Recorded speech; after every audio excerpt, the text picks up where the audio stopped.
everyone, I hope you're all doing well. My name is Faye and today we are going to be making one of my favourite cakes, which is a cardamom cake. It's Omer's birthday tomorrow, so I just want to make something nice for him and I thought I would share that with you guys. So let me share the ingredients we'll be needing today. So let's begin with the flour. I'm using plain flour today. So this is 1 3/4 cup of flour. Then we've got about 1 cup of icing sugar. I've got 1 egg and 1 tablespoon of baking powder, some decorations to go on top. I have 3/4 cup of milk, 1/2 cup of butter and 1/2 cup of sugar, and then I'm using about 15 cardamom pods. So I am ready to do some baking. How about you? I've got everything prepared, ready here, so let's start. To begin, I'm going to preheat the oven, so to about 180, it's good Fahrenheit. It's good to do that at the beginning, I always forget otherwise. And now I'm just going to make the dish nice and greased so that the mixture doesn't stick. So my technique is just to use a little bit of butter on some kitchen tissue, and it just helps to sort of rub it in nicely.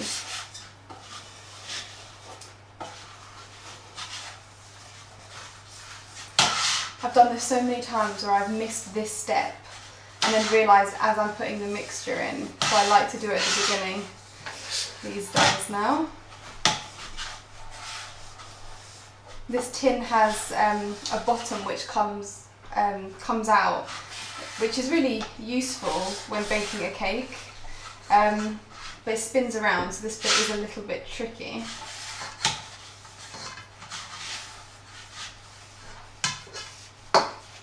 So, as I was saying, this cake is for Omer's birthday. In the UK at the moment it's currently locked down, and it's hard to go anywhere and buy a nice cake, plus we live together, so he would know kind of what I was buying, and it would be hard to keep a secret, I think. So I thought, why not bake this at home? And I really like this cake. Me and him quite like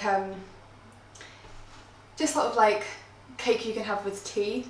Nothing too overly sweet. This is my ideal cake.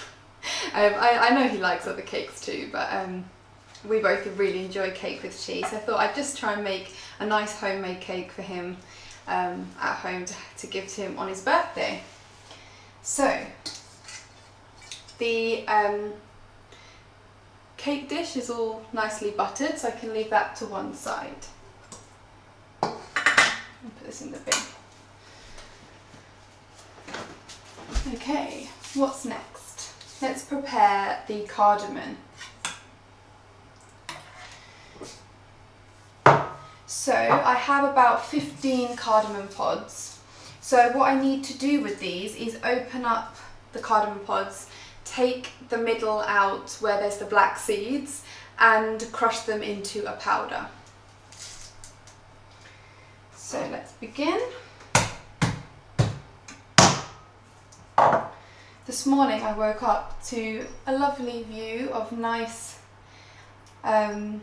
icy weather outside. It was the whole, like the grass outside was just full of frost, and it's actually forecast to snow later on. So that'll be rather cosy if that happens. It actually snowed yesterday. It was absolutely beautiful. It didn't last very long, as you can see, but it was nice for about an hour or so. I do love the snow this time of year, as long as it kind of doesn't stay around for too long and cause too many disruptions. But I have very fond memories of playing in the snow, making snowmen. Thing is, like, I was thinking about this the other day, and when I was at school, if there was a snow day, basically you wouldn't go to school because the traffic would be disrupted and they wouldn't think it was safe, and I don't know, all these other reasons. And there wasn't really internet learning then. So we used to all just have a day of school, and I remember being with my brother, waiting and listening anxiously at the radio station, and it would go through all the kind of counties near me, and it would be like, you know, this school's off, and you'd be waiting and waiting to hear your school was off, and there'd be the occasional school of, you know, this one's open, and you'd be like, oh my god, I hope that's not me, you know, I want a day of school. And yeah, and then most of the time, because we were a village school, so coming in and out of the village would have been difficult. Most of the time, if there was the snow had come, our school would be off. So yeah, most of the time school would be off, and I remember just waiting anxiously with my brother to hear, and then we'd cheer when we wouldn't have to go to school. But obviously the look on my mum's face was, oh no, like I'm gonna have to work from home and, you know, manage this, parent problems. But yeah, then my friends would come round and we'd play in the snow, and we'd make snowmen and just play out there for hours. And I just loved a snow day. But now I'm thinking, with all this COVID, everybody's doing home learning online anyway. So there's not really ever going to be a snow day for the kids who go to school now. They'll all just have to do it online, which is no fun. So I feel for them. The thing is, snow days in the UK is like 1 or 2 days at the most, if you're lucky. That doesn't fall on a weekend. So it's not like a big disruption. And you do look at, like, you know, countries like America that just, you see how much snow they live with, and you just think the UK they're just not prepared for like the tiniest little bit of snow. I mean, I'm talking about like a few inches of snow, and that's it. The world cannot go on anymore. Right, all my cardamom black seeds are now in the pestle and mortar, and I'm going to grind them together into a nice paste. Powder even.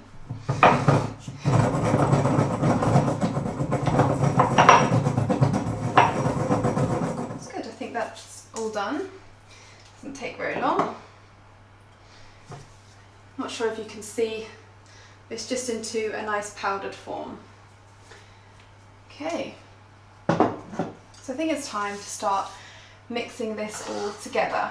So I'm going to take the bowl with the sugar in, and I'm going to sieve the flour into the sugar, and this is so that we can get some air into it, because it's all about getting as much air into a cake as possible so that it gives a nice rise. So see how we can do this.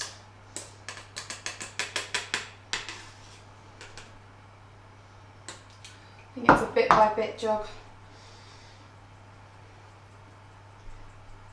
There we go. So tomorrow's Omer's birthday.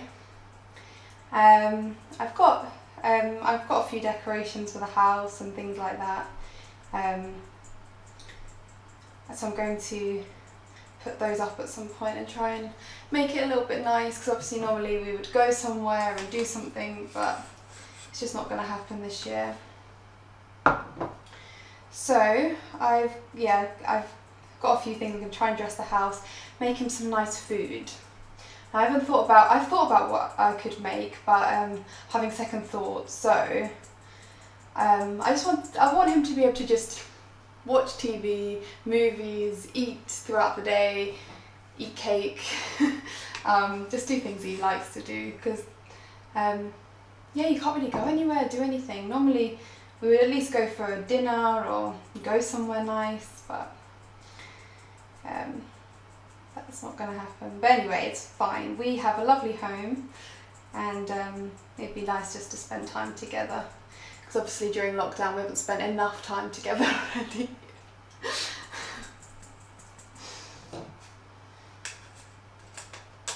Okay,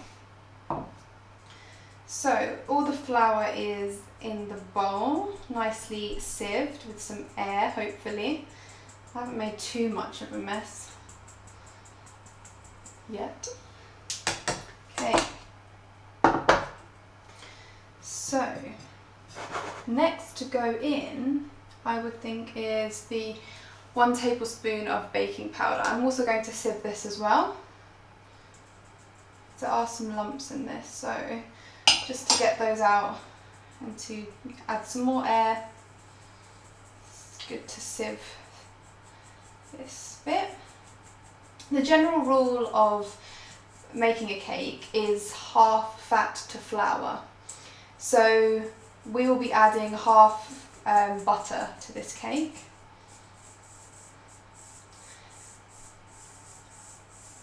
I actually did do cookery at school, and we did make cakes and stuff, so I learnt the basic sort of baking techniques really.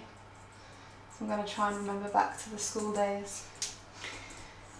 Okay, where are we at now? So flour, so I suppose it's time for the cardamom powder. It's quite easy to make a cake really. I mean, I used to eat loads of like cake mixes because they're just so easy. You just add water or something and an egg. But actually it's really easy. Generally I just start with the dry ingredients and then I just add the wet ingredients, fold it all together. It should come to a nice batter. It's kind of quite easy really. So next we've got this is all in and looking good. Next would be the butter. So it's slightly softened butter. I've taken out the fridge probably about an hour ago, so it's nice and squidgy. I'm using unsalted butter.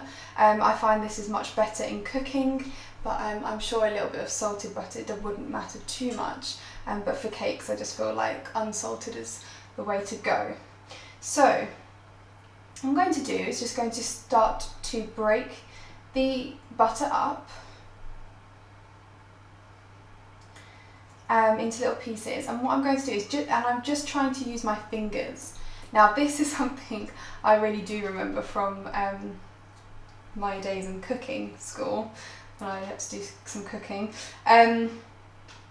My teacher would come round, so basically the idea that she used to teach us was that you should only crumble the butter in with your fingers, and this is to stop the stop it from having too much heat, I think. So you don't handle it too much because obviously you're trying to keep as much air in as possible. So she's saying, you know, hold it up at a height, sprinkle it in, and sort of just keep repeating this process. Well, the thing is, like, she would come round and she would expect, like, here, she would ask to see your hands, and if the palms of your hands had any kind of like powder or butter, she would be like, you know, you're doing it wrong, and she'd show you up in front of the class. So yeah, so she used to come round and we were making sponges and check our hands. The butter is now massaged in really nicely. It's just giving like slightly sort of I suppose slightly just thicker grains, I suppose. So I'm just making sure that all the lumps are nicely folded in, and I'm just sort of picking up with my hands, sprinkling it down, repeating this just so that we get continue to get enough air in. So I'm pretty happy with that, and my teacher would be very happy with me as well. So it's now time, I think, we're nearing the time to add the milk. So this I'm just going to use a spoon to do that with.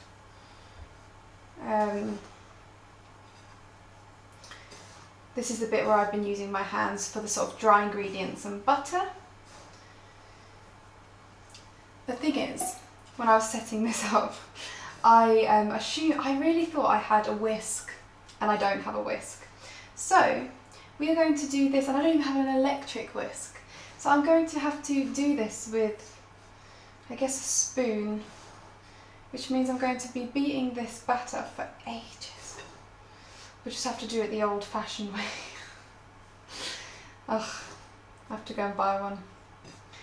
But anyway, it's fine. I totally recommend though, if you have a whisk, use a whisk, because it just helps continue to get that air in, knock any bubbles out. It's just such a nice tool to use with baking. So if you have one, definitely use it. So, time to add the milk. And it goes.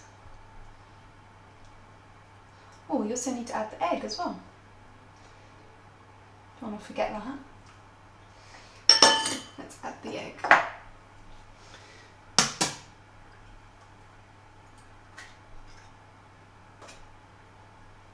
Okay.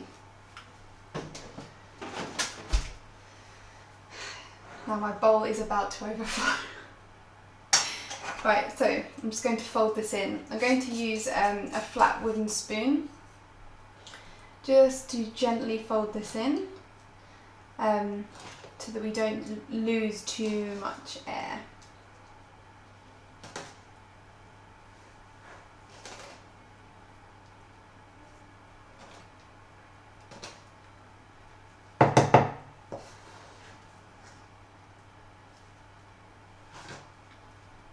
And then once it's sort of folded all together nicely, I can then beat it quite hard with my wooden spoon until it forms a really nice paste or mixture. Right, I'll be honest with you, I've had to use a bigger bowl because I need to do some serious stirring, and that bowl was too small, and my ingredients would have ended up, the cake would have ended up outside the bowl. So I've got this one. But hopefully your mixture looks a bit like this. It's got a few little bubbles at the moment, which I need to now beat out. This is where a whisk would be really useful. It's fine. We're just going to get really strong in this arm. Right, my arm has had enough. Oh, right. It is a nice smooth batter, nice texture. I've got most of the lumps out, which is good. You probably will find there is a little bit of lumps in this. This is just the cardamom, but hopefully you've grounded it enough into a powder that you won't have too many lumps in it. Ooh, but I think that's now ready to go in to the tray. So let's start spooning this in. So you could definitely split the trays. You can get two slightly smaller trays and just split your batter in half. That will cook the same, put them in together, it'll be absolutely fine. That is great for like a 2-layered cake, if you want to do like a sandwich look with some like buttercream in the middle. I'm just going for a simple sponge today. And then just give it a little wobble and it should just spread evenly around the dish.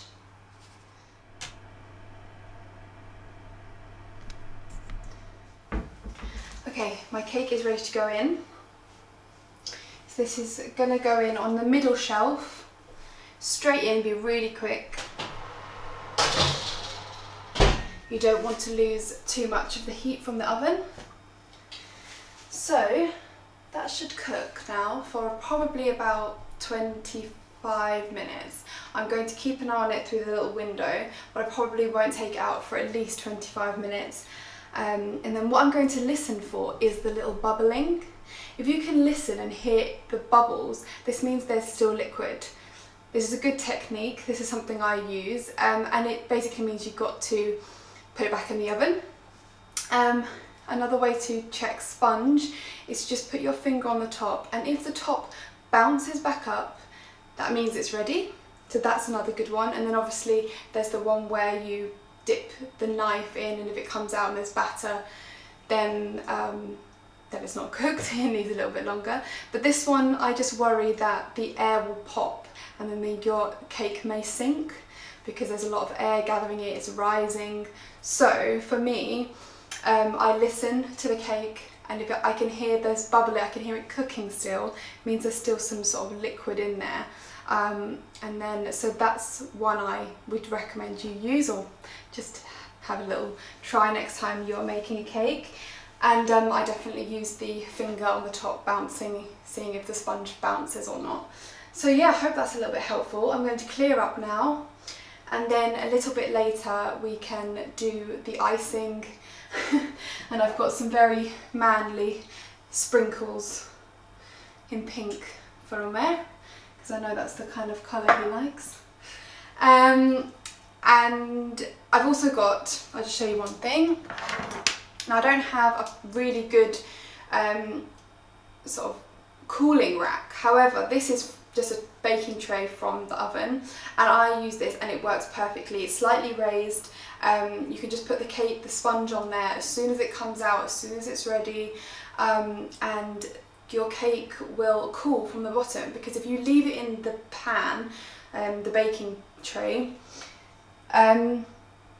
you're going to get, there's so much heat, it's going to just become soggy. So the moment it comes out, the moment it's ready, you want to take it out of the tray, put it on something similar like this, and just let it cool before you even think about going near it with decorations and icing and stuff. Otherwise it's all going to melt and it's just not going to look great. So that's what I'll show you in a little while once my cake is nicely ready. So I will let you know how that goes. So I am currently coming to you a little bit later than I planned. It's currently 10 to 8.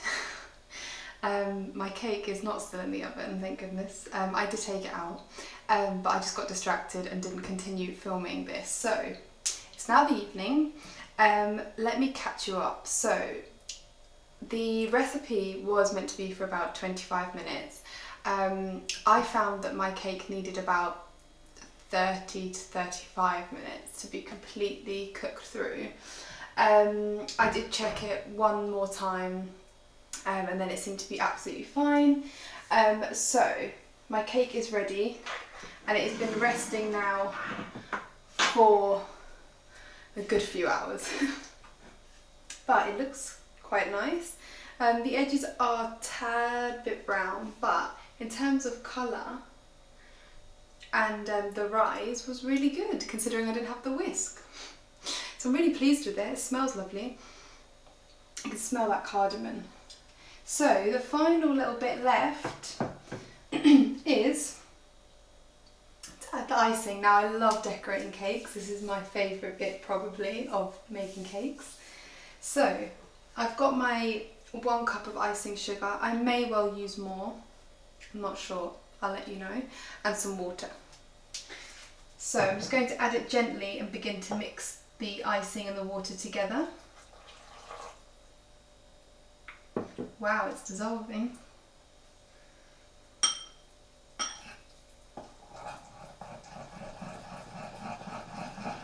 Just give it a little mix. Might need a fork for this one, just to get the lumps out. Just going to let the icing just sort of dribble down the cake to make a nice effect. I'll see how it turns out. This looks really good. It's a nice thick consistency as well, so it should dry a nice colour actually. I just sort of help it move down the cake with the back of my spoon.